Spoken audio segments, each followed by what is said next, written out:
என்ன அவர் செய்ய போகிறார்? What does he do?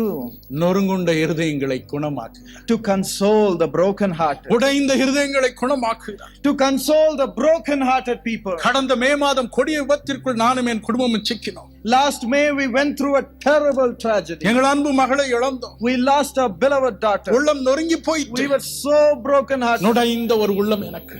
I was broken to pieces. மனம் கசந்து அழுதே. I cried out bitterly.